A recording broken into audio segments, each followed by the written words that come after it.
여러분 안녕하세요. 이 시간 잠언괴관으로 묵상의 방향을 잡기 위해 책의 전체적 핵심 내용을 파악해 보겠습니다. 한 걸음 더 나아가서요.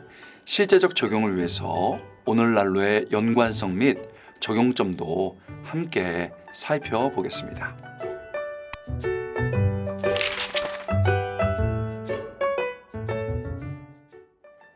여러분, 잠언하면 뭐가 마음에 딱 떠오르시나요? 이런 말씀이 있지요. 사람이 마음으로 자기의 길을 계획할지라도 그의 걸음을 인도하시는 이는 여호와시니라. 여호와를 경외하는 것이 지혜의 근본이요 거룩한 자를 아는 것이 명철이니라. 잠언은요 명칭 그대로 지혜의 말씀입니다. 잠언의 주 저자는 솔로몬이지요. 그 외에 익명의 지혜자들 아굴, 르무엘 왕도 저자에 포함됩니다. 잠언은 유다 왕 히스기야의 신하들이 편집한 것입니다. 그래서 주전 715년부터 686년에 기록된 것으로 파악됩니다. 기록 목적은요, 1장 4절의 말씀처럼 어리석은 자를 슬기롭게 하고 젊은 자들에게 지식과 근신함을 주기 위함입니다.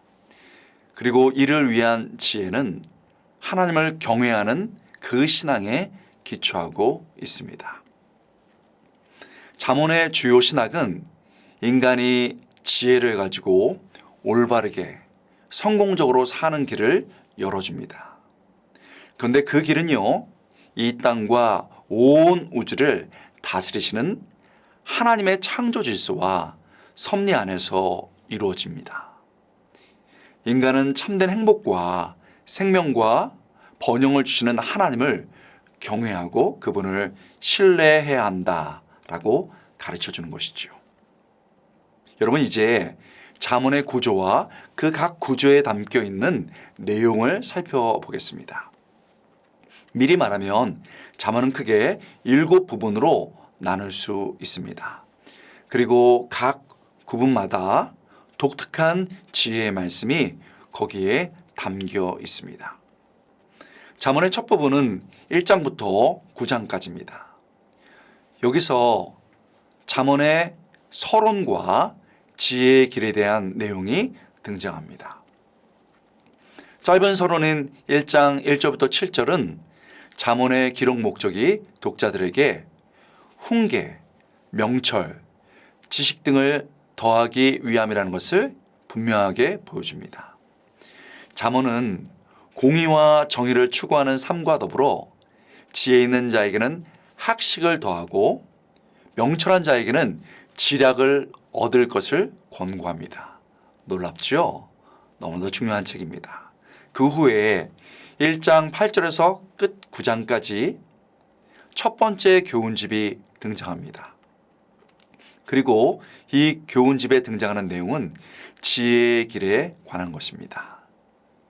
이 첫 교훈집에서 강조하는 것이 있습니다.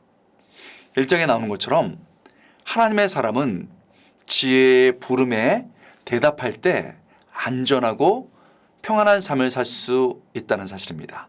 여러분, 독특하지요? 지혜의 부름, 지혜가 부른답니다. 사실 우리가 어떤 실수나 잘못을 했을 때 자주 하는 말이 뭡니까? 몰랐습니다. 그러나 이것은 핑계에 불과합니다. 우리가 교통법규를 어기고 경찰관이 딱 올 때도 저 몰랐습니다. 그런데 사실 그렇지 않죠. 알고 있을 때가 많습니다. 이것은 핑계에 불과하죠. 왜 그렇습니까? 지혜가 멀리 있거나 숨어 있지 않다고 여러분 잠언은 말합니다. 지혜는 모든 사람이 다니고 들을 수 있는 길거리, 광장, 길목, 성문 어귀와 성중에서 깨달으라고 크게 소리를 칩니다. 재밌게요. 소리치니까 어떻게 됐습니까? 이 교훈 중에서 지혜는 의인화되어서 나타납니다. 소리치니까요. 이 의인화를 통해서 지혜가 우리에게 얼마나 가까이 있는지, 또 우리를 얼마나 애타게 의의 길로 부르고 있는지를 아주 생생하게 보여주죠. 지혜가 우리를 불러 가르쳐주고 따라오라 라고 요구하는 것은 그 내용은 분명합니다. 1차적으로는요. 잠언이 알려주는 지혜의 부름은 의로운 삶을 위한 바른 선택입니다. 뭐라고요? 의로운 삶을 위한 바른 선택이지요. 그리고 행동 방식입니다. 그렇군요. 지혜가 관여하는 것은 바르게 선택하는 것이고 그 선택에 따라서 올바르게 행동하는 것을 가르쳐 주십니다. 너무 중요하죠. 그런데 이것이 구약에서 신약으로 넘어올 때 조금 다르게 변화가 됩니다. 이 지혜는 결국 하나님의 지혜로서 이제는 이 땅에 오신 예수님의 삶과 그분 말씀의 가르침이 궁극적인 지혜가 됩니다. 잠언은 오늘날 우리에게 얘기하고 있죠. 우리가 엎드리고 묵상할 때마다 여러분 지혜를 가지십시오. 그 지혜로 질주하듯 바쁘게 살아가는 그 삶을 멈추고 하나님이 주시는 지혜 속에서 지금 내가 옳은 방향으로 가고 있는가, 바른 속도로 가고 있는지를 점검하라고 말합니다. 놀랍습니다. 한편 3장에 나오는 것처럼 지혜자는 하나님을 인정하자 인도함 받는 삶을 누릴 겁니다. 하나님을 인정함이 하나님께 인도받는 삶으로 이어지는 것이죠. 여호와를 인정한다는 것은요. 전심으로 하나님만을 신뢰하는 것입니다. 이때 삶을 파괴하는 악을 피하고 강건한 삶을 누릴 수 있다고 말합니다. 4장에서는요. 놀랍게도 지혜를 사랑하는 여인처럼 대하고 품으라고 합니다. 아버지가 아들에게 말하는 형식 속에서 지혜가 너무나도 소중하기 때문에 사랑하는 여인으로 의인화해서 다음과 같이 당부합니다. 아들아, 지혜를 사랑하고 버리지 말아라. 지혜를 높이고 안으라. 그러면 그 지혜가 너를 보호하고 높여주고 아름답고 영광스러운 면류관을 너에게 주리라. 또한 지혜는 마음을 지켜야 한다고 말합니다. 여러분, 지혜로 마음을 지킨다. 지혜가 있는 자는 결국 마음을 지킬 수 있다. 너무 놀랍지요? 지혜는 마음을 지키게 해주는데 그 마음이 생명의 근원이기 때문이라고 강조합니다. 여러분, 그렇군요. 마음이 생명의 근원이군요. 그리고 이어서 그 마음을 어떻게 지킬 수 있는 방법도 구체적으로 가르쳐 줍니다. 잠언 4장 23절 24절 말씀입니다. 모든 지킬 만한 것 중에 더욱 너의 마음을 지키라. 생명의 근원이 이에게서 남이니라. 어떻게 해요? 구부러진 말을 내 입에서 버리며 삐뚤어진 말을 내 입술에서 멀리하라. 그렇습니다. 마음은 너무 중요하고 그것을 지키는데 꼭 필요한 것들이 있는데 잠언은 여러분들이 읽어보시면 알겠지만 여러 방법들을 이야기합니다. 그 중에 하나가 구부러진 말, 삐뚤어진 말을 내 입술에서 멀리하라는 겁니다. 아, 그렇군요. 우리 입에는 너무나도 구부러진 말이 많고요. 삐뚤어진 말, 뾰족한 말이 많다는 겁니다. 그 말 때문에 우리의 마음이 무너진다는 거죠. 다른 사람의 마음도 무너질 수 있습니다. 구부러진 말, 삐뚤어진 말, 뾰족한 말을 우리 입술에서 떠나가게 하라는 겁니다. 놀랍죠? 잠언 5장, 6장, 7장에서는 성적 타락에 대한 경고가 나옵니다. 지혜는 음녀를 피하고 주신 아내와 함께 즐거움을 누리는 것이라고 말합니다. 남편은 자신의 우물, 샘물인 아내를 즐거워야 한다고 말합니다. 사랑스러운 암사슴과 암노루 같은 아내와 사랑을 나누며 연모해야 한다고 말합니다. 그런데요, 이것은 즐겁게 성적인 관계를 누리라는 말입니다. 히브리적 관용 표현이거든요. 그렇군요. 성경은요, 잠언은요, 부부 안에서의 성적인 관계를 나쁜 것으로 보지 않고 오히려 긍정합니다. 그래서 부부끼리 주신 그 성적인 것을 아름답게 누릴 때 성적인 문제가 발생되지 않는다고 이야기하는 겁니다. 그런데 우리가 살펴본 것처럼 잠언이 아버지와 아들 관계에서 전해진 말씀입니다. 아버지는 부모의 대표고 아들은 당시에 자녀의 대표였기 때문에 그렇습니다. 그런데 요즘은 현대를 보면은 아버지가 아들에게만 말하지 않습니다. 딸 봐보지요. 딸에게도 말할 겁니다. 그렇다면 아버지가 아들에게 말한다면 또 이런 문맥이 현대로 온다면 아버지가 아들에게 음료를 주의해라 이렇게 말했을 뿐만 아니고 딸에게 얘야 너 음란도 주의해야 된다 이렇게 얘기했을 겁니다. 여러분 그렇죠. 너무나도 이 시대에 음란이 많죠. 그래서 지혜 있는 사람은 음녀와 음란을 피하면서 그렇게 결혼으로 다가가고 그 결혼 속에서 하나님이 주시는 행복을 누린다는 것입니다. 얼마나 잠언이 아름답습니까? 잠언의 두 번째 부분은 10장부터 22장 16절로 솔로몬의 첫 모음 잠언집입니다. 누구라고요? 솔로몬이 첫 음으로 모은 첫 모음 잠언집입니다.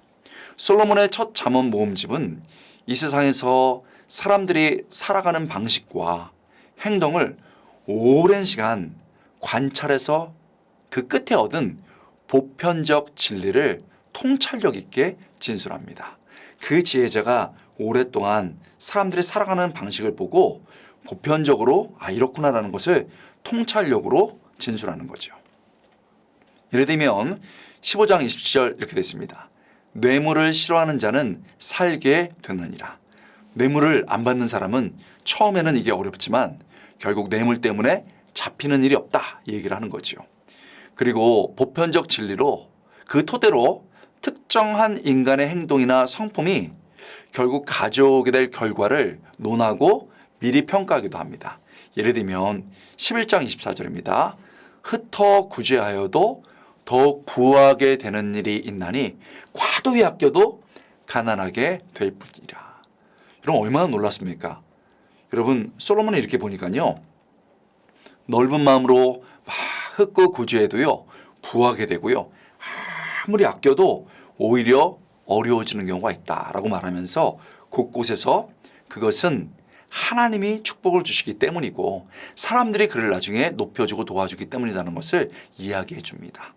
여러분 그렇군요. 하나님을 경외하는 것, 그 지혜를 가지면 결국은 어떻게 생활해야 되는지도 통찰력을 얻을 수 있다고 잠언은 얘기합니다. 한편 이 솔로몬의 첫 모음 잠언집에 등장하는 여러 관찰과 평가는요. 재미있고 또 때로는 생생합니다. 생생해요.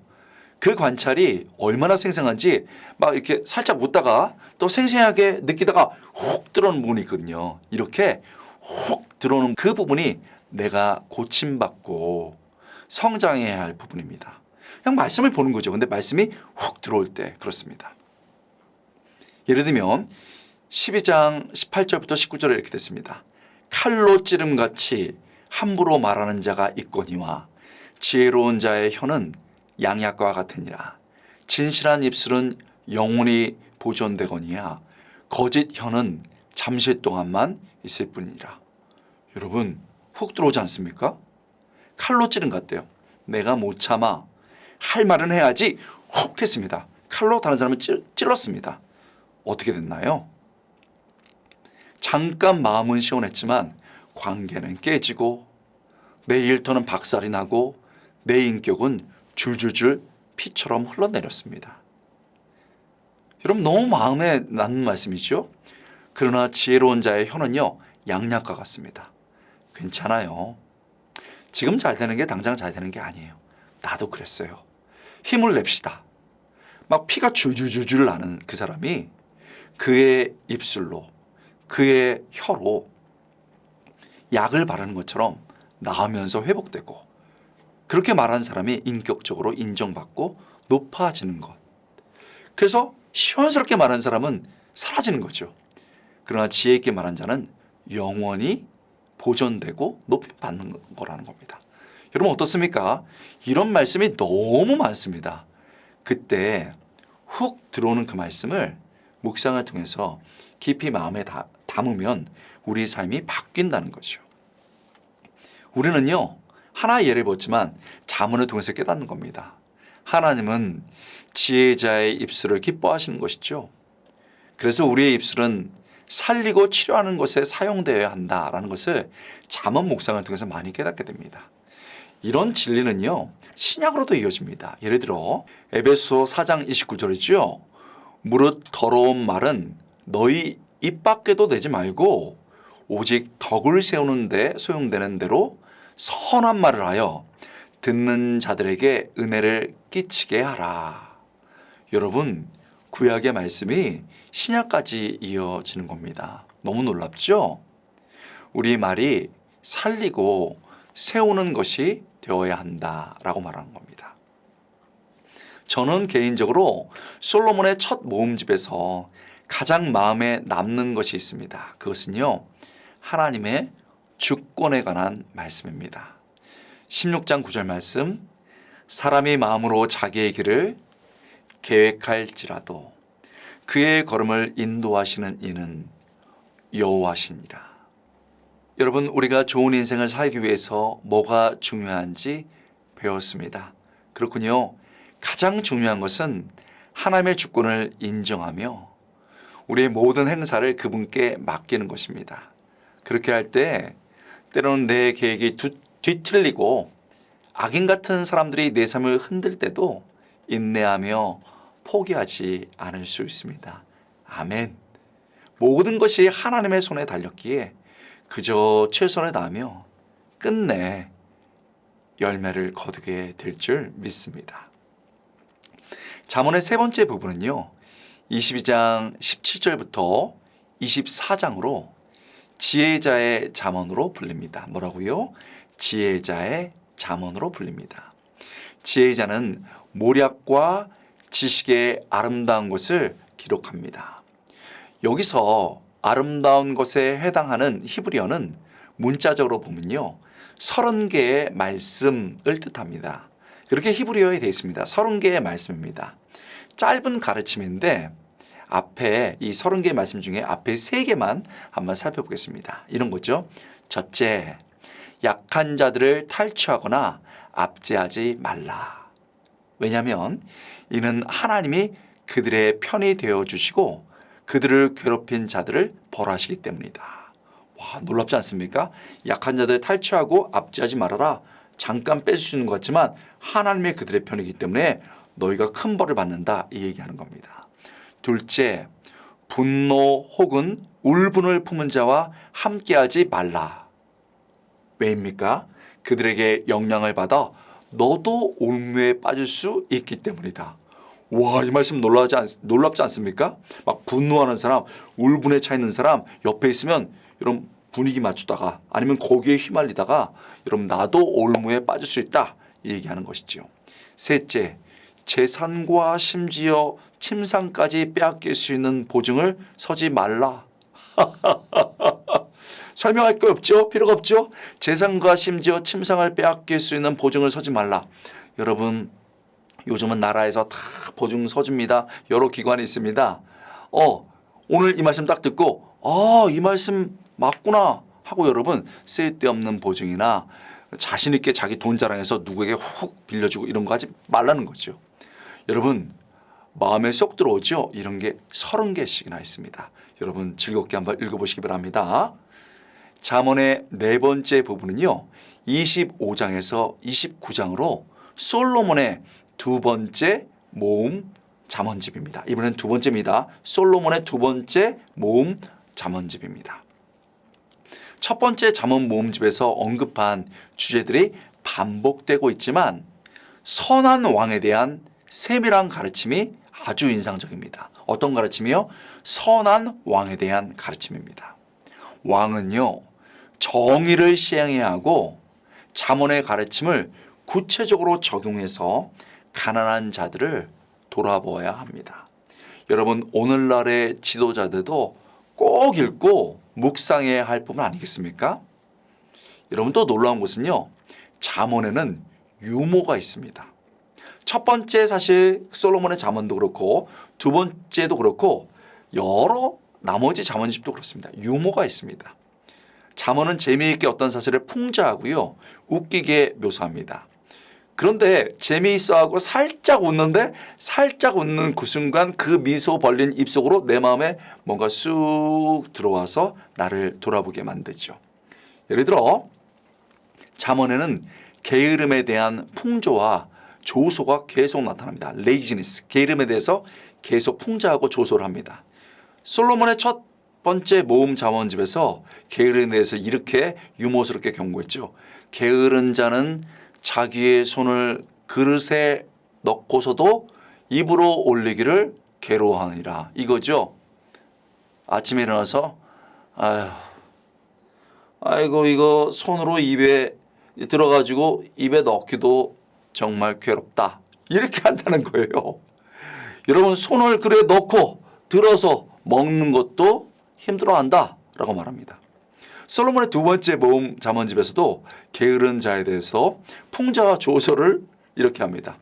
게으른 자는 말하기를 사자가 밖에 있은즉 내가 나가면 거리에서 찢기겠다 하느니라. 여러분 이게 무슨 말입니까? 오늘날로 말하면은 나가면 위험해. 강아지가 나 물 수 있어. 교통사고나 꽝 차에 부딪힐 수도 있어. 나 그러니까 못 나가. 뒹굴뒹굴 뒹구르르 한다는 거죠. 14절 문짝이 돌저기를 따라 도는 것 같이 문이 이렇게 도는 것 같이 게으른 자는 침상에서 도느니라. 뒹굴뒹굴 뒹구르르 돈다는 거죠. 여러분 누가 딱 떠오르지 않습니까? 안 떠오르면 자기입니다. 지금 이 시간에도 누워서 이렇게 보시는 분 있으시죠? 정신이 번쩍 나죠? 잠언은요. 하나님이 주신 삶을 반복적인 게으름으로 인해 허비해서는 안 된다고 유머 섞인 교훈으로 말하는 거죠. 열심히 일하다가 하루 쉬는 건 괜찮아요. 오늘은 내가 영화나 실컷 보자. 반나절 그렇게 하는 거 좋습니다. 그런데 하루, 이틀, 3일, 한 달, 1년 이렇게 해서는 안 된다는 겁니다. 여러분 밖에 사자 없습니다. 사나운 강아지 없습니다. 교통사고 잘 안 납니다. 앞뒤만 잘 보면. 침대에서 뒹구르르 하지 마시고 지금 뻘떡 일어나서 바깥으로 일하러 가시기 바랍니다. 묵상은 하고 나가시기 바랍니다. 잠언의 다섯 번째 부분입니다. 30장으로 아굴의 잠언입니다. 아굴의 잠언은요 유일하게 하나님을 향한 기도를 담고 있습니다. 와 놀랍죠? 하나님을 향한 기도가 잠언의 말씀이 됩니다. 기도의 내용은 잠언의 핵심 주제에 관한 것들로서 헛됨, 거짓말, 가난과 부, 하나님을 아는 지식 등입니다. 아굴의 잠언의 앞권 아시죠? 이 말씀입니다. 다 아실 겁니다. 제가 한번 그래도 읽어보겠습니다. 30장 7절 9절 말씀. 내가 두 가지 일을 주께 구하였사오니 내가 죽기 전에 내게 거절하지 마옵소서. 곧 헛된 것과 거짓말을 내게서 멀리 하옵시며 나를 가난하게도 마옵시고 부하게도 마옵시고 오직 필요한 양식으로 나를 먹이시옵소서. 혹 내가 배불러서 하나님을 모른다 여호와가 누구냐 할까 하오며 혹 내가 가나하여 도둑질하고 내 하나님의 이름을 욕되게 할까 두려워함이니이다. 여러분 너무 놀랍습니다. 우리도 이렇게 기도하면서 그 기도로 하나님께 올려드리고 그 기도 속에서 지혜를 배울 수 있어야 되겠습니다. 잠언의 여섯째 부분은 31장 1절부터 9절로 르무엘 왕 모친의 잠언입니다. 어머니의 말씀을 그 왕이 모은 거죠. 이 잠언은 왕이 모친이 왕의 직무와 책임을 감당할 때 무엇을 해야 될지 아들에게 훈계하는 내용이고 왕들을 위한 교훈이기도 합니다. 이런 말씀이 있습니다. 31장 8절 9절이지요. 너는 말 못하는 자와 모든 고독한 자의 송사를 위하여 입을 열지니라. 너는 입을 열어 공의로 재판하여 공고한 자와 궁핍한 자를 신원할지니라. 여러분 얼마나 놀랍습니까? 왕이 되었을 때, 힘이 되었을 때 모든 고독한 자, 힘들고 어려운 자, 궁핍한 자를 위해서 기꺼이 재판해주고 입을 열어서 그들을 변호해 주라는 것입니다. 이 시대에도 이런 왕, 이런 지도자들이 많아졌으면 좋겠습니다. 우리도 그렇게 묵상하며 기도해야 되겠습니다. 잠언의 7절 부분은 31장 10절부터 31절로 잠언의 결론 부분입니다. 결론은 두 가지 중요한 주제를 다룹니다. 첫째, 현숙한 여인의 모습입니다. 현숙한 여인이 값진 진주보다 더 소중하다고 말합니다. 현숙한 아내는 부지런하여 일찍 일어나고 늦게 잠자리에 들면서 여러 집안일과 밭과 포도원을 돌봅니다. 현숙한 여인의 절정은요, 그의 남편을 사회적으로 세우고 존경받게 하는 모습으로 그렇게 나타납니다. 이 여인의 수고와 사랑에 자녀들이 감사하면서 또 남편이 기뻐하면서 그렇게 말합니다. 그대는 모든 여자보다 뛰어나다. 이렇게 찬사를 보냅니다. 사람들도 그녀를 높입니다. 28절부터 31절의 말씀입니다. 그의 자식들은 일어나 감사하며 그의 남편은 칭찬하기를 덕행 있는 여자가 많으나 그대는 모든 여자보다 뛰어나다 하느니라.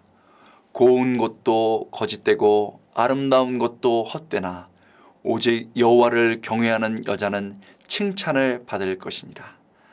그 손의 열매가 그에게로 돌아갈 것이요 그 행한 일로 말미암아 성문에서 칭찬을 받으리라. 여러분, 지혜 있는 여인의 모습이 너무 아름답네요. 아침부터 일찍 일어나 가족들을 챙기고 또 남편을 세우고 그렇게 살아갑니다. 그때 여러분, 남편과 자녀들이 그 여인을 높인다는 것이지요. 여러분, 아까 말했던 것처럼 잠언은 아버지가 아들에게 이야기해 주는 부분입니다. 그래서 남자의 입장에서 현숙한 아내의 중요성을 얘기했습니다. 이 시대에 또 바꿔서 그것을 얘기한다면 아버지가 또 지혜 있는 남편이 얼마나 중요한지도 이야기할 것입니다.